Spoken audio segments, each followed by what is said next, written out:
Boa Deu noite, certo. gente. Todo mundo que já entrou até agora, sejam todos bem-vindos, né? E eu acredito, Isso. assim, que vai ser de muito aproveito para todo mundo. Que é um pouquinho da experiência da gente, né, Rosana? É verdade. E aqui tem outros professores aqui. A Mônica Goulart é professora, deu aula na aprendizagem inicial do Senac, que também é lidar com adolescente, com um grupo assim de 14 até 18 anos, é um desafio muito grande. Uhum. A gente sabe que o estresse é aquela reação do nosso organismo àquilo que situações que exigem grande esforço emocional. Não é isso? Isso.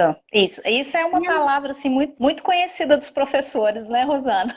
Você chega na sala dos professores, você já escuta que está estressado, né? Isso é muito comum.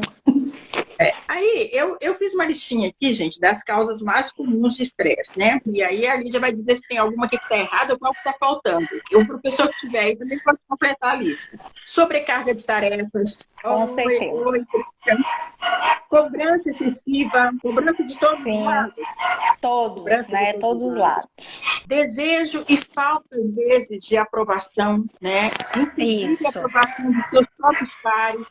Uhum. Isso é muito difícil, porque embora numa escola os professores sejam uma equipe bastante grande, às vezes é difícil até que um realmente possa dar suporte para o outro, né? Sim, eu vejo assim que o estresse de professor é porque cai tudo em cima do professor, né? É muita cobrança mesmo, é isso mesmo. Aí, ó, falta de tempo livre, porque sempre leva trabalho para casa, jornada de trabalho com acúmulo de cargos, inclusive em diferentes locais, né? Porque para completar Isso. salário, você pega um cargo num lugar, outro cargo num outro lugar. A Lídia até que deve sofrer menos, porque a cidade dela é pequena, mas imagina isso num grande centro. É, verdade. O tamanho do problema, né? A pesquisa que eu acabei de citar é de São Paulo. Então, imagina em São Paulo o deslocamento de um professor correndo para conseguir chegar no horário. Número excessivo de aluno por sala de aula e ameaça por parte dos pais, dos alunos. E, gente, ameaça também por parte dos superiores. Porque a gente sabe que, no fundo, a gente fica tentando dizer que a escola não é uma empresa, mas, de certa forma, não é? É. Você é cobrado. É porque cobra o rendimento, né? Cobra o rendimento, cobra resultados. Então, numa empresa, cobra resultados, na escola também. Exatamente. Então, você lida o tempo inteiro também com a situação difícil de inúmeros alunos. A gente tem uma ideia de que o professor da rede particular, ele não lida com isso, mas não é uma ideia correta. Porque muitos dos nossos problemas, eles são problemas da esfera comportamental. O que acontece? A gente tem uma ideia de que dar aula na escola pública, na rede pública, é a grande dificuldade e que na rede particular isso não existe. Gente, se a gente está vendo aqui, mesmo para os professores, a maior parte dos problemas são problemas comportamentais, que tem a ver com o nosso emocional, com a gestão do estresse, não é só o estresse do professor como profissional, mas é também o estresse do ser humano no mundo que a gente vive, seja do adulto, seja da pressão em cima da criança, porque hoje a gente sabe, a Michelle está aí que lida muito com isso no consultório, e pode falar para a gente, que a sobrecarga, o estresse, tudo aquilo que sobrecarrega os pais, adoece os filhos. Eu falo que a escola, a Lídia ouve muito isso, então muito isso, né? A escola é igual pinta de rio. Todo problema da sociedade encalha lá. Então, a escola é esse microcosmo que recebe a materialização de todos os problemas da sociedade. Porque se alguém na família está doente, a criança vai para a escola normal, Lídia? Não, claro que não, né? Eu falo assim que tudo que a criança vive em casa acaba que afeta a sala de aula, né? Não tem como falar assim, fica aqui problema e vamos entrar só eu, né? Não tem como. Isso. Lídia, eu queria te perguntar uma coisa. Você dá aula em quantas escolas? Em duas, né? Uma municipal e uma estadual. As duas têm o mesmo perfil socioeconômico? Não. Eu trabalho numa escola de periferia, né? Que é uma escola mais carente, e a outra não. A outra já é uma escola mais com o perfil, né, dos alunos assim mais socioeconômico, né? Mas a outra é bem carente, a que eu trabalho. Isso. A Michelle, gente, ela é psicóloga e ela tem essa experiência de consultório e ela está falando aqui, olha, o filho que não respeita os pais não respeita os professores. E aí eu vou pegar gancho aí do que a Michelle falou e já vou adiantar uma coisa. O professor também que não respeita os pais dele, não respeita os pais dos alunos. Não é assim? Com certeza. Obrigada, olhando Luciana. pela visão sistêmica, né? Vamos deixar claro aqui, né, Rosana, que a gente trabalha com a sistêmica, né? Então a gente tem um olhar um pouquinho diferente. E esse olhar um pouquinho diferente muda as coisas um pouquinho ou a mudança não é tão pequenininha? A mudança, na verdade, é enorme. Para melhor, né? Eu falo assim pela experiência que eu tive. Mudou muito, porque eu já falei, né? Já falei com a Rosana, que eu era aquela professora assim, que eu chegava na sexta ou na segunda, querendo que a sexta chegasse, né? De tamanho cansaço, tamanho peso, tamanha frustração mesmo. Posso falar a palavra frustração. Depois que eu fiz o curso da pedagogia sistêmica, que eu comecei a mudar o meu olhar diante da sala de aula, dos alunos, dos pais, me trouxe mais leveza. Então hoje eu trabalho assim, cada dia uma atividade nova, alguma coisa nova que eu faço. Então, assim, trouxe leveza para o meu trabalho. Eu vou para aproveitar o que a Lídia falou aí, pelo seguinte, você falou assim, quando eu me formei professora, a gente ainda estava muito empolgada com aquela coisa da sociologia, de incluir o aspecto sociológico, dos contextos sociais das pessoas, e isso continua sendo importante. Mas a impressão que eu tive, Lídia, é que a escola acabou focando demais nisso, demais. E aí, esses aspectos começaram a justificar uma série de coisas. Então, a gente cria um mito de que na escola particular é mais fácil, que os meninos têm menos problemas, que as famílias têm menos problemas, menos sobrecarga. A gente prioriza demais o material é importante. Quando você falou aí para mim, uma pequena mudança de olhar deu um resultado muito grande. Também é muito diferente daquilo que a gente está acostumado. É um paradigma muito diferente. A gente não imagina que um posicionamento tão simples vai render tanto resultado. A gente pensa que para um problema grande a gente precisa de uma solução bem complicada, grande, né? E não é bem assim que funciona. O trabalho sistêmico, o trabalho na linha do Bert Helling, ele lida com o que é essencial. O essencial é sempre simples. É um pouco difícil da gente cavar ele lá no meio de tudo que a gente jogou em cima, né? Mas quando a gente encontra esse essencial, ele faz uma grande diferença. Mas por conhecer a sua história, Lídia, eu queria que você falasse uma coisa aqui para as pessoas. Não sei se foi uma impressão errada minha, mas eu sempre tive uma impressão de que a partir do momento que você começou a pesquisar sozinha e a estudar sozinha a postura sistêmica, você já começou a transformar a sua prática. Não foi depois que você claro. isso, não. Não. Estou enganada? Não. Foi isso mesmo, na verdade, eu comecei a estudar foi em 2017. Aí eu estudei 2017 por conta própria, 2018 eu participei dos workshops sistêmicos com você aqui em Biá, né? E em 2019 eu fiz o curso de pedagogia sistêmica. Então, mas na verdade o processo começou em 2017. Então, gente, por que isso é muito importante? Porque pedagogia sistêmica e aliás, a própria visão sistêmica ainda não é uma coisa muito difundida, mas quem começa a achar, igual a Emily que está aqui, já está estudando o Bert Helling, quem procura vai achar já bastante material. E à medida que você começar a refletir sobre isso, você já vai começar a mudar a sua postura. Isso já vai trazer resultado para você, ainda que você não faça o treinamento, ainda que você deixe o treinamento para fazer em outro momento. O importante é você começar a olhar dessa forma, a se apropriar desse conhecimento e desse olhar. Isso já vai aliviar demais o peso sobre você e vai transformar a sua prática profissional. E outra coisa que eu tenho uma impressão sobre você, Lídia, é que você gosta muito da sua profissão, né? Gosto. Na verdade, eu falei assim que eu acho que eu nasci para ser professora. Gosto muito. Inclusive, assim, eu tô sofrendo um pouquinho por não estar lá, né? Porque a gente tá um pouco distante agora, porque não tá tendo aula, mas eu gosto muito de ser professora. Tá.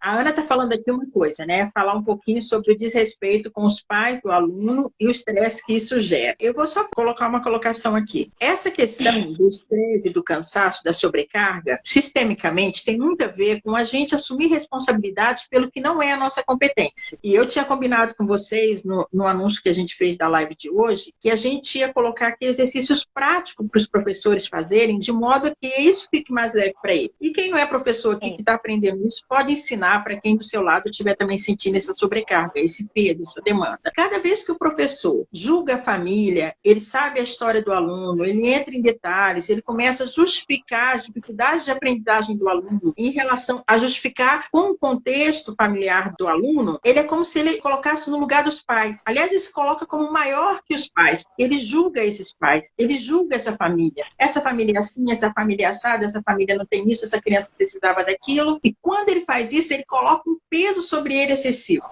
Aqui no trabalho sistêmico, qual é o exercício? É eu ficar no meu lugar. Qual é o meu lugar? O meu lugar é o de professor. Então, independente do contexto que esse aluno tenha na casa dele, aqui ele tem uma possibilidade de experimentar uma outra possibilidade, de aprender um outro modo de viver, de conviver, não é verdade? Se encontrar com outras aprendizagens. É como se abrisse um espaço para uma outra experiência. Eu dou sempre o exemplo disso de viajar, como viajar acrescenta para a gente. De repente, a gente viaja e você volta para casa, você já não está vendo aquilo tudo como é sempre assim, tem que ser assim. Você viu outras maneiras de se alimentar, outras maneiras de se vestir, outras maneiras de morar, outras maneiras de conversar. Isso relativiza a nossa experiência. Então, a escola é esse espaço onde ela proporciona à criança, ao jovem, ao adulto, uma outra possibilidade de olhar para o mundo. Quando o professor fica nesse lugar, no lugar dele, eu sou apenas o professor, a sua família é certa para você, lá na sua família é assim, tudo bem. Em cada família aqui é diferente.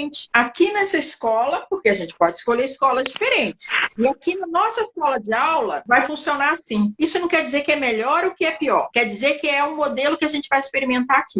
Faz sentido isso que eu estou falando, Lídia? Total, né, Rosana? Porque, assim, eu sempre falo que o lugar do professor é do lado do aluno. Do lado para quê? Para aprendizagem. Então, nós estamos do lado dele para que ele possa aprender. Então, essa é a nossa função, né? E outra pergunta que serve para a gente refletir é a respeito da questão de quem veio primeiro, né? Porque nas ordens do amor, do Bert Hellinger, tem a hierarquia. Quem veio primeiro na família da criança? O professor ou a família? Então, a família veio primeiro. Então, quando você respeita esse pai, essa mãe, do jeito que ele é, da forma que ele é, a experiência que eu tive é que os pais deixam de ficar até agressivos. Eu tive experiência com uma mãe que ela era um pouco agressiva, ela foi agressiva em outros anos, né? E quando ela chegou na minha sala, foi tranquilo. Eu não tive problema com ela. E aí os professores falavam, mas né, essa mulher é isso, essa mulher é aquilo, essa mulher é aquilo outro. Eu falei, engraçado, eu não tenho problema com ela. Mas é porque eu olhava ela como mãe do meu aluno. Eu respeitava ela como mãe do meu aluno.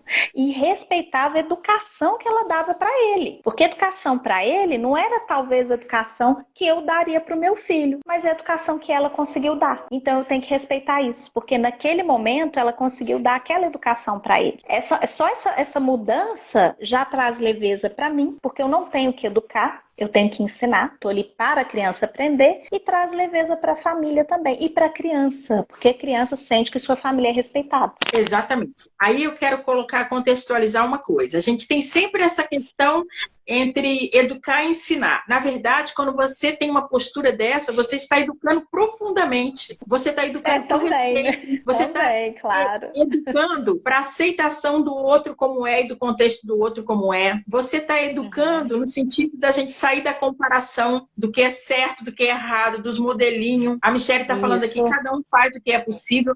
Isso é uma educação profunda, gente. E a gente ainda tem essa ideia de educação é ensinar formalidades sociais, tipo etiqueta à mesa. Educação é muito mais que isso. Você educa com a sua postura. Você falou tudo aí. Quando o aluno sente que a família dele é respeitada pelo professor, sempre, imagina uma criança que entra, uma criança de uma situação socioeconômica muito difícil. Ela já é julgada por isso, ela tem os modelos na televisão e tudo que são modelos diferentes daquilo que ela vive. E aí ela chega na escola e ela admira o professor. Ela admira o professor. Porque a criança pequena admira. Você dá aula para criança pequena, admira ou não admira? A gente admira. Admira. Aí essa criança fala, minha professora respeita minha mãe. Como que essa criança se sente? Ela se sente acolhida, né? Ela se sente bem, ela se sente tranquila. Assim, a experiência que eu tenho é a tranquilidade na sala, entendeu? É a dissolução dos conflitos. Essa é a palavra. Os conflitos diminuem, né? Então, assim, a postura, só a postura. Você me conhece, nós já fizemos palestra junto, e eu já contei alguns casos, né? Na palestra eu contei alguns casos. Foi uma coisa assim, uma postura de apenas mental. Eu nem falei nada e a criança já mudou, né? Mas no meu interior eu tive aquela postura de respeitar a mãe daquele menino naquela situação. E aí o menino já mudou comigo, porque ele estava agressivo. Porque é como se eu estivesse julgando a mãe pelo que a mãe fez. Então veio a agressividade. Então a partir do momento que eu olhei para ele e falei, olha, é a sua mãe, eu aceito ela do jeito que ela é, o que ela fez, tá aceito no meu coração. E aí ele mudou comigo. E assim, isso foi tudo mental. Eu não falei nada para ele, eu não falei nada para a mãe, foi só no meu coração mesmo. Gente, aí é porque a Lídia já está um passo adiante. Já tem uns anos que ela vem entendendo isso, refletindo isso. Então a gente faz internamente porque nós estamos todos conectados. O grande lance da pedagogia sistêmica é a gente entender que nós somos parte de um todo. Por isso que na live passada eu falei que, eu sempre falo, né, Lídia, que o centro da sala de aula é o professor. Se o professor está em harmonia, se ele resolveu isso dentro dele e ele olha com respeito para cada criança e para a família de cada criança, do jeito que é, sem se intrometer lá, eu sou só professora, eu não tenho nada a ver com o que acontece aí. Seu filho está aqui, ele é a coisa mais preciosa. E ele veio aqui para aprender. E ele vai aprender. Não é assim? Sim. Isso Sim. é uma coisa extraordinária. Você assume um posicionamento que é um exemplo que essa criança vai levar para sempre na vida. Minha família é respeitada. Porque na nossa cultura, a gente precisa compreender que o julgamento é uma exclusão. Onde tem julgamento, não tem paz. A gente sempre fala que o olhar sistêmico, que a constelação familiar, não trabalha a serviço da paz. Mas com tanto julgamento, como tem paz? Todo mundo tem medo, porque todo mundo fica com medo de fazer errado, de estar errado, de ser julgado. Justamente. Eu não sei se você assistiu a live da semana passada, Lídia, mas a gente tratou sobre a questão... Não, é porque eu não tinha Instagram, né? Agora que eu fiz Instagram. A gente gravou e tá lá. Depois eu vou ver. Tá no YouTube, tá aqui no IGTV do Instagram, tá no Facebook, para todo mundo. E para todo mundo, gente, mesmo quem não vai fazer o treinamento, que puder acrescentar desse olhar na sua prática profissional, vai melhorar muito a sua qualidade de vida. Aí, ela fez internamente. E acho que se eu sei se é da situação que eu ouvi você contar na palestra, era uma situação muito grave, porque essa mãe cometeu um crime. Sim. E você só fez isso internamente. E a criança conectada com você ela sentiu internamente que você não julgava a mãe dela. E isso devia estar sendo uma coisa muito difícil, porque as crianças repetem o que ouvem dos adultos, né? E as crianças, às vezes, costumam ser até mais cruéis, não é isso? Mas quem não está treinado ainda, faz isso mesmo fisicamente, gente. Entra na sala de aula, se curva, baixa a cabeça diante de todos os seus alunos, fala, eu honro a diferença que existe entre nós. Dá um passo para trás. Rosana, eu posso falar uma coisa assim que eu faço todos os dias no início da aula? Pode. A gente se reúne, né? Eles chegam, eu cumprimento tudo, e eles já sabem, né? Eles já vão pro fundo da sala, a gente dá as mãos e aí a gente faz essa dinâmica, né? Nós damos um passo para frente, nos reverenciamos e damos o passo para trás, né? Então eles já sabem fazer isso, é automático, né? Só que aí eu falo, olha, aqui nós vamos respeitar a família de cada um e vamos ficar no nosso lugar. Então, assim, eu tenho visto resultados maravilhosos e justamente na questão dos conflitos dentro da sala.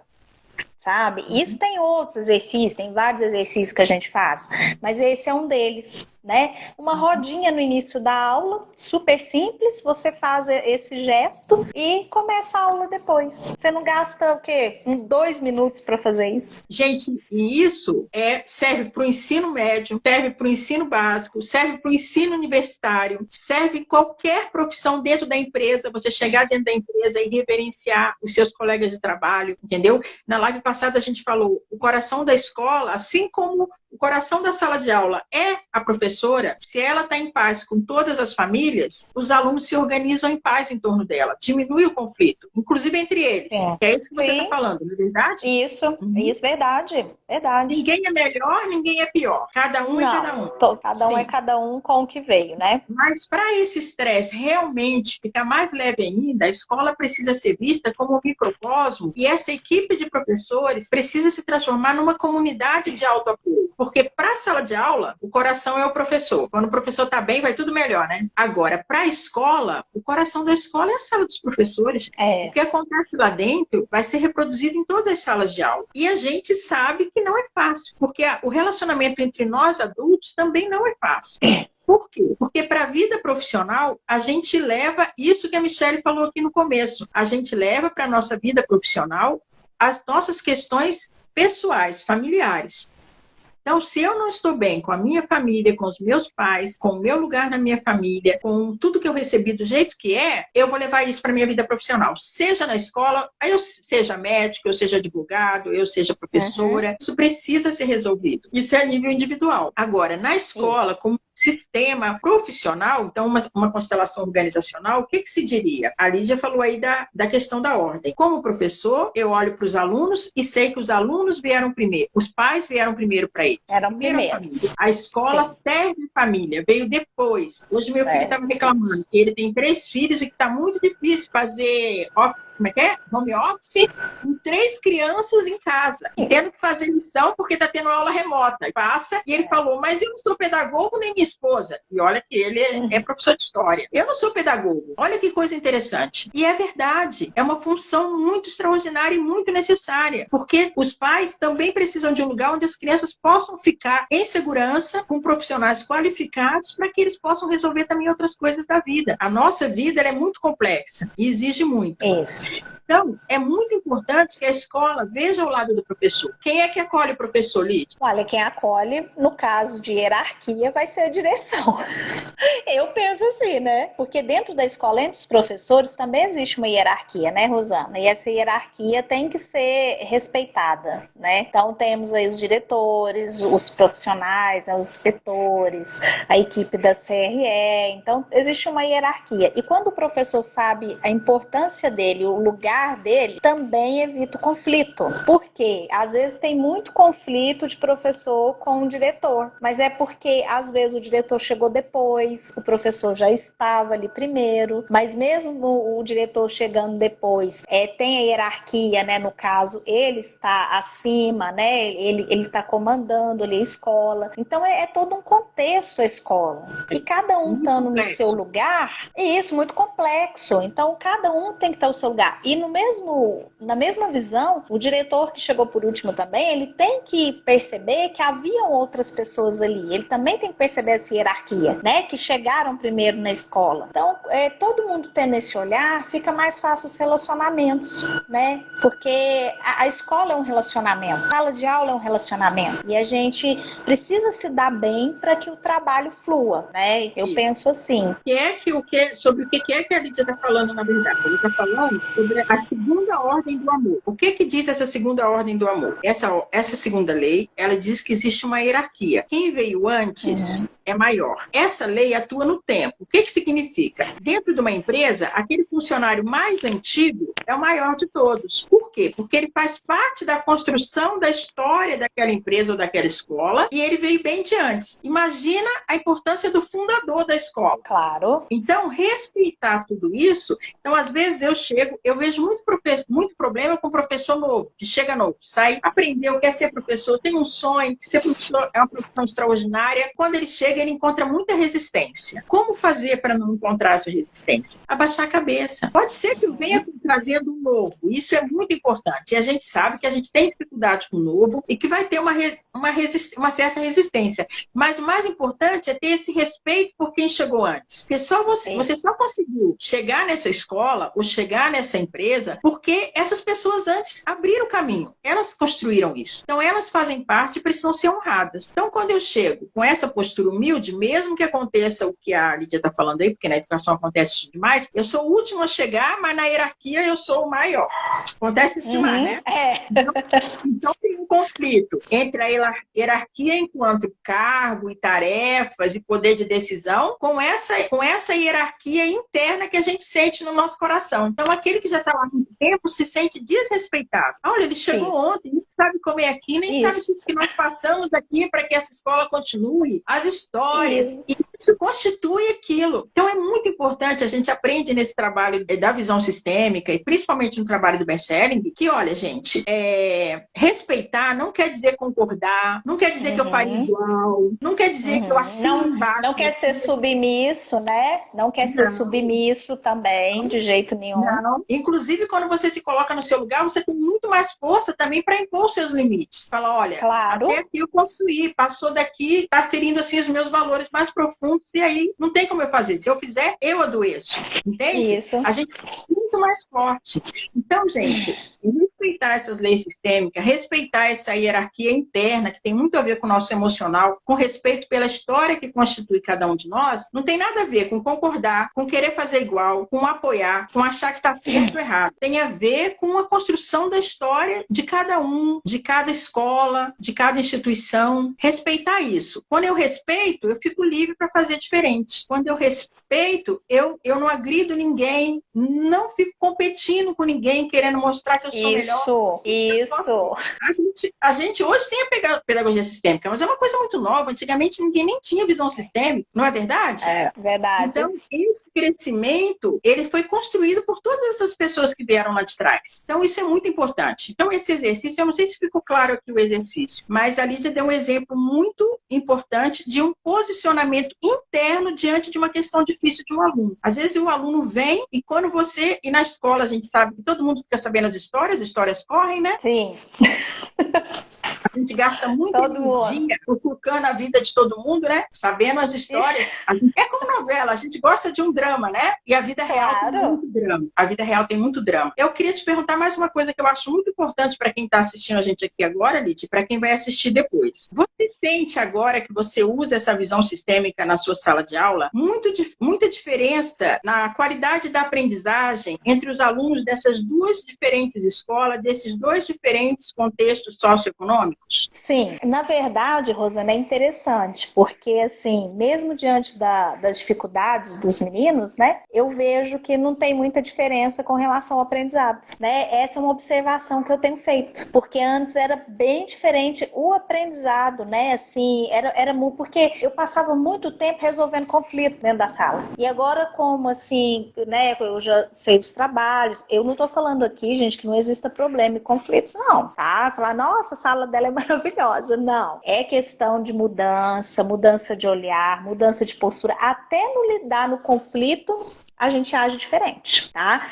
Então, isso traz mais paz para a sala, mais tranquilidade e mais fluidez no trabalho. Então, é isso que eu tô observando. Então, eu não tô notando tanta diferença. Tanto que a mesma coisa que eu dou numa escola, eu dou na outra. A mesma, porque eu sou professora da mesma série. Não, antes, a outra escola que eu trabalhava do estado, ela tinha uma diferença. Os meninos não conseguiam acompanhar. Então, às vezes, eu ficava um pouco para trás com relação a outra escola, né? Porque eu sou professora do primeiro ano de alfabetização, então, assim, eu trabalho nos dois horários alfabetizando criança, né? Então, às vezes, os meninos da outra escola ficavam para trás, eles não conseguiam acompanhar. E esse ano eu já comecei a não ter esse problema. A mesma coisa que eu dava numa, eu tava dando na outra também. Então, eu percebi, assim, que não tava tendo aquela perda de conteúdo, eu tava mais tranquila para alfabetizar, entendeu? Eu acho que isso fez a diferença. Eu tava mais tranquila, eu tava mais calma, sabendo lidar melhor com as situações, com as adversidades.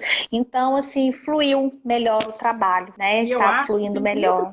Tem outro fator. Quando a criança se sente aceita do jeito que ela é, ela se abre mais para você. Ela não se fecha para você. Ela não resiste a você. Porque internamente para a criança é assim. Se você não aceita a minha família, não me aceita também. Tanto que uma fala, gente, uma fala famosa da pedagogia sistêmica é "Você é um de nós". Tem até um livro, né? Quem quiser aprofundar o assunto, né? Da Mariane Frank. Você é um de nós. Foi onde tudo começou. Foi onde o trabalho da pedagogia sistêmica começou. Aqui, Lídia, tem uma pessoa falando uma coisa que é interessante, como o professor, quando ele olha muito, a escola, quando ela olha muito para esse lado social, principalmente a escola que trabalha em ambientes de mais carência material, usa muito essa coisa de o professor querer ser o salvador do aluno. Gente, isso é o começo da tragédia. É o começo do estresse. É o começo da desgraça. Quem é você? A gente está custando salvar a gente mesmo. E a gente quer ser o salvador do outro. É verdade, né? Não é um outro, são 30 outros, 40 outros. Sim, isso. E eu vi aí o comentário, né, até de uma professora que eu conheço, que eu gosto muito, Lidiane, um abração para você, mas dessa questão da missão materna, né? O professor, ele tem que se posicionar como professor. Não existe isso de ser mãe do aluno, de querer ser melhor do que a mãe, de achar que é melhor do que a mãe, né? Não existe isso. Então, assim, você não tem a missão materna, ser salvador, ser isso, não, né? Nessa nova visão, se a gente quer sair desse estresse, né? Porque o foco do aqui é o estresse, para como se livrar do estresse, você tem que ficar no seu lugar, É simples, né? O estresse acaba rapidinho.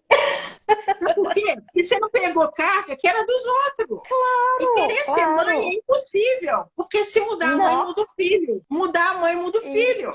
Não é isso? Então a gente se colocar missão impossível. É igual o tal da perfeição. Quero ser perfeito. Ninguém nem sabe onde é que mora o perfeito, o que é perfeito. Então a gente fica muito estressado porque a gente se coloca no lugar, pega um peso, cresce demais e aí a gente quer carregar uma coisa que o nosso ombro não suporta. Então qual é o principal exercício? Ir para o seu lugar, respeitar o lugar de cada um. Mãe é mãe.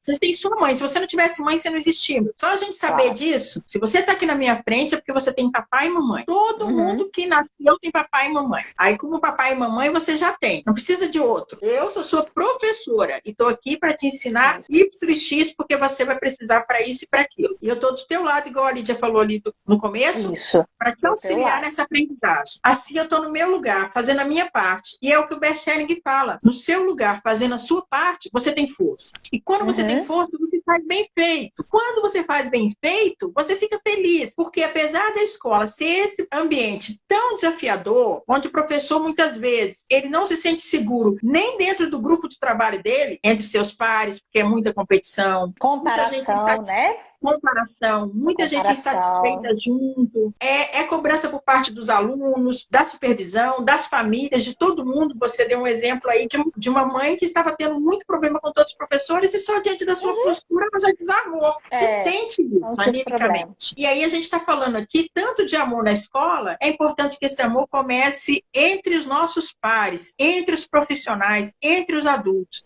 que cada um procure, porque aqui a gente ensina esses exercícios sistêmicos. Eu vou começar a ensinar mais, a colocar mais exercícios na rede e disponibilizar para vocês. Exercício funciona, se fizer, funciona, a gente experimenta fazer.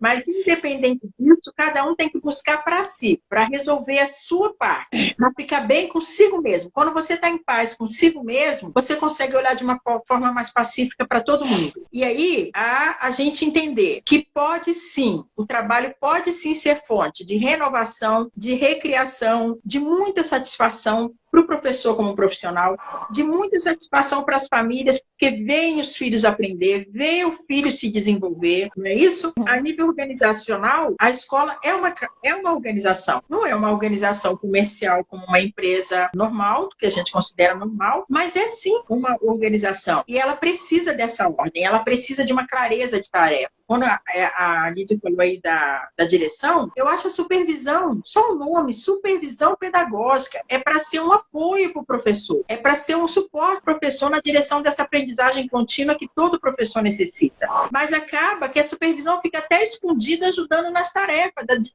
da direção, ajudando em questão de disciplina, vira uma confusão. Na escola, às vezes eu sinto que os papéis se misturam muito, Lídia. Sim.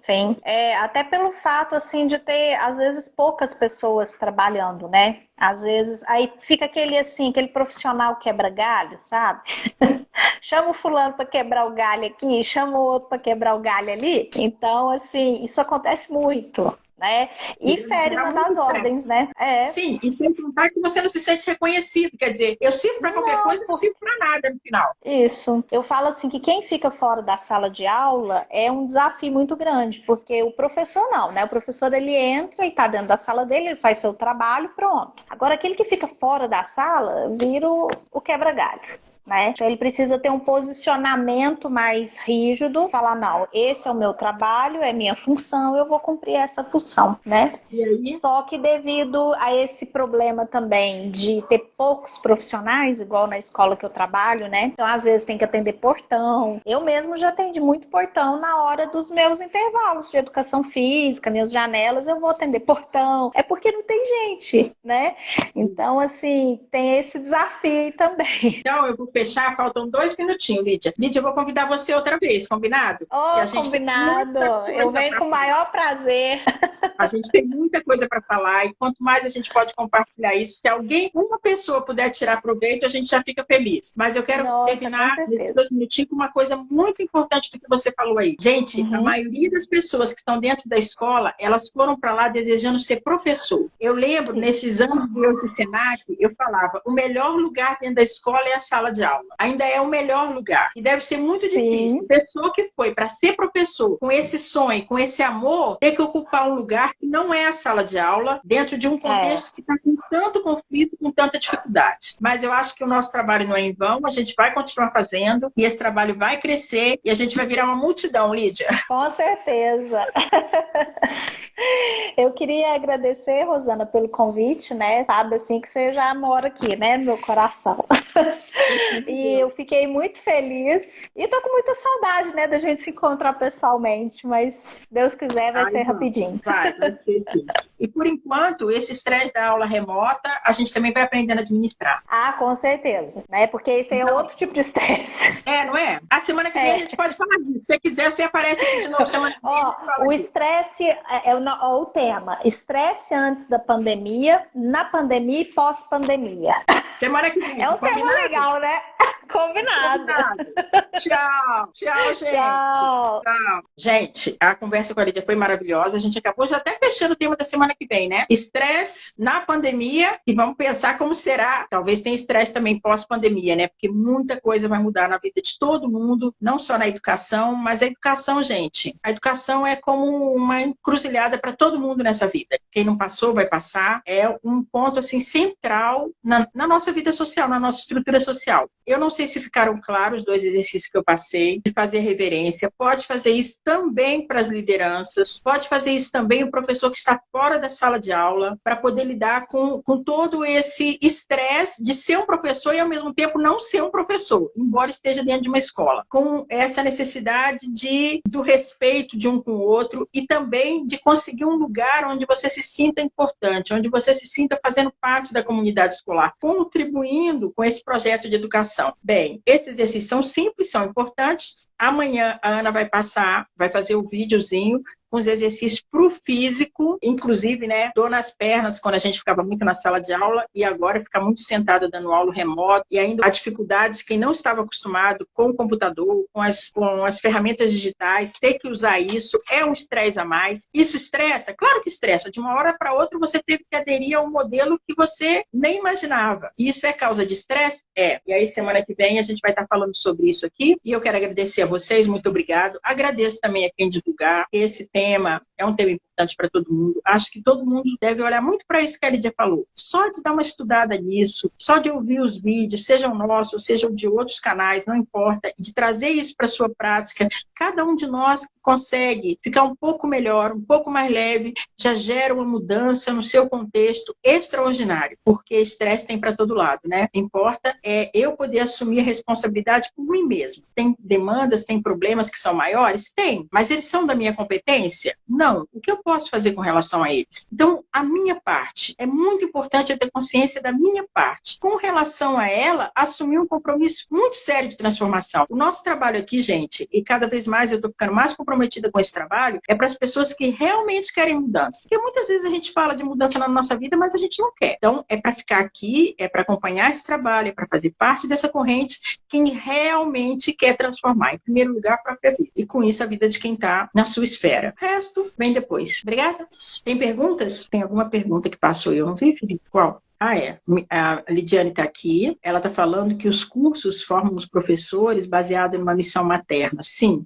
E essa é uma forma de desqualificar o profissional de educação. Sabe aquela coisa de qualquer mulher pode ser professora, porque ser mãe qualquer mulher pode ser? Isso aí é uma coisa que a gente tem que nem ouvir, não ouvida. Entra por um ouvido, sai pelo outro, porque isso é uma forma de desqualificar o profissional da educação. A qualificação do professor é uma coisa muito séria. A gente está num contexto de aprendizagem contínua. Não é só a criança, o adolescente, o jovem que precisa aprender, não. Todo ser humano que quer continuar tendo o mínimo de empregabilidade precisa desenvolver essa capacidade de aprender continuamente. E essa é a esfera de conhecimento do pedagogo. Essa é realmente a área de competência do professor. Então, resistam a todo tipo de desqualificação. E essa coisa de dizer que basta ser mãe ou basta ser mulher para ser educadora, isso daí é podre.